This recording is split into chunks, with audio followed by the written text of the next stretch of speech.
I'm Bruce Schaffner flying the Penguin Air and Plummet News Chopper, and we just watched one of the largest jets in the world land next to us. Check this out.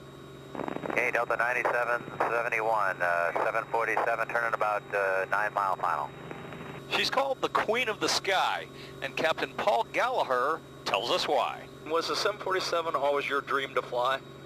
Absolutely. Everybody who saw it growing up from 1969 forward knew that was an airplane you wanted to be on. Also lovingly referred to as the Jumbo Jet, it was special to fly on one. At Delta 9771, we're just a couple miles out for landing on 12, full stop. And now this Delta Jumbo is heading into the Pennell Air Park Boneyard to live out its life in the Arizona desert. It's amazing. The sight picture at landing is magical. You're 42 feet in the air. That's like sitting in a 4-story building while you touch down. He flew the first Delta Jumbo Jet and now flies its last.